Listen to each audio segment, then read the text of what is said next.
My final question, Jerry, is as soon as we acknowledge the existence of these things on an individual level, that they're affecting the level of individual people's thoughts, which is what we've been discussing here, some big questions arise that we then can't ignore. Okay, so we then have to ask, well, what effect are these entities having on group levels? Okay, and that group could be something the size of a small cult or a big cult or a nation state, right? And then you've got to ask, well, okay, when we look at history, we look at history as being human history and what humans have done throughout history and other factors thrown in like the climate and so on, but that's how we look at history. We don't have history books, apart from some very fringe material. We don't have history books that talk about, including the role of these vampiric entities, whatever they are.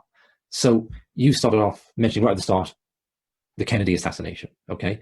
And I mentioned George Bush, and 9/11 was another big thing for me about that. So when we're talking then about the effect they have, we could talk about this on the level of if politicians and people in positions of power are being fed negative information through voices, that might affect their actions on an immediate level. So are the voices, are the entities, the vampiric entities, looking to create negative conditions for a wider scope of people through politicians?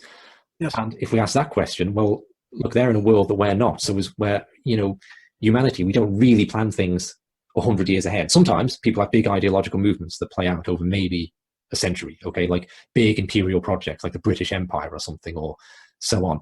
But typically, we're limited to maybe a 30-year plan. We look to the length of our own career at most. But who knows how time works if you're looking at the world from the outside looking in. So if they're planning events out like wars, well, are they planning the rise and fall of empires? Do they have a 100-year plan? Do they have a 1,000-year plan?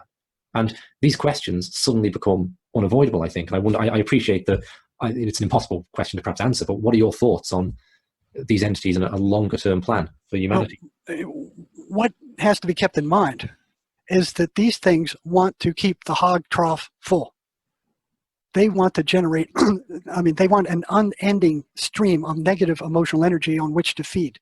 And if you look, you go 2,000 years back in the Bible, and the Bible's talking about these entities. They're talking about evil spirits possessing these guys, But it's almost like science these days going, yeah, well, the Bible's, they're not real entities. And you talk to Christian Science, and they say, oh, no, that's not what they mean.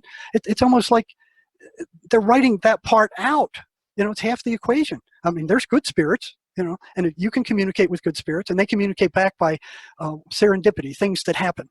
Like a guy pulls in front of you, you ask a question, a guy pulls in front of you with a license plate that says this, but you have to learn to begin to how to read that. Nature's always speaking to you. They're always speaking to you. Hawks around here, when I see a hawk circling overhead and I'm thinking about something, that's an affirmation as far as I'm concerned.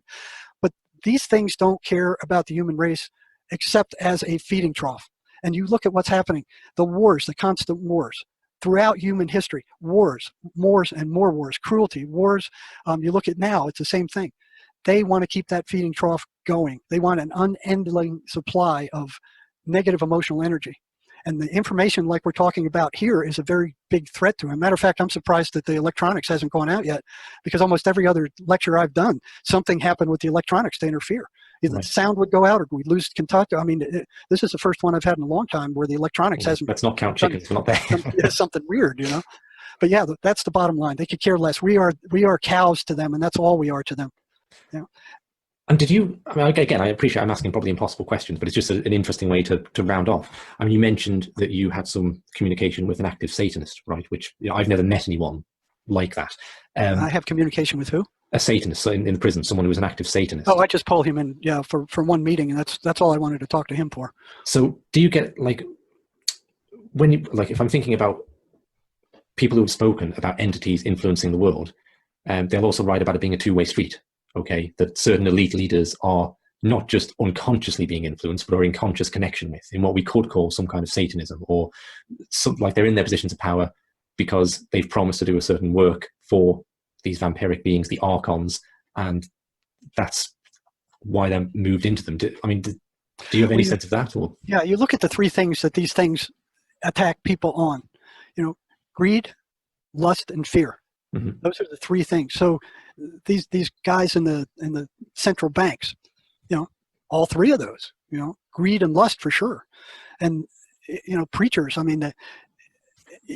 they'll go after those aspects and keep chinking away until the person gives in. So a preacher might have a parishioner who's, pretty and hitting on him, and they're saying, hey, well, go ahead, nobody will find out. Yeah. Maybe the Catholic Church, nobody will believe a priest is molesting anybody. I mean, go ahead. One thing that the patients have told me is that these things are relentless. They don't let up. They go 24 hours a day. Every chance they get. Once they feed, so after an attack, once they feed, they back off for a while, and they allow the patient, like we allow a cow to go out to the pasture and eat more grass to generate more energy. Now, the only way they can use it is if they take it and turn it negative. So that's where all the negative. And you look at the TV. You turn on the TV. It's like, hey, drug yourself. You don't have to solve any problems. Here's these multi-billion-dollar drug companies. These people sitting there dreaming up these illnesses, and then the drug companies coming up behind them saying, "Oh yeah, we got a chemical that'll fit that." You look at, they turn on the news, it's all negative. You turn on the stations, here's horror movies and murders. And how many times has a teenager seen somebody be shot on television before he picks up a gun and goes shoot somebody else? It's constant negativity. The news is constantly negative. There's constant wars. There's constant conflict, and it's all because of that the influence on the thinking.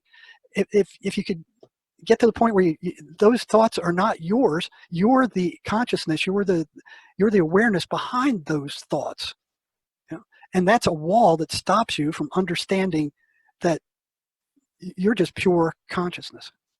Who you are, taking away all these senses. You're just this awareness that is affected by all this crap, and that keeps you away from who you really are.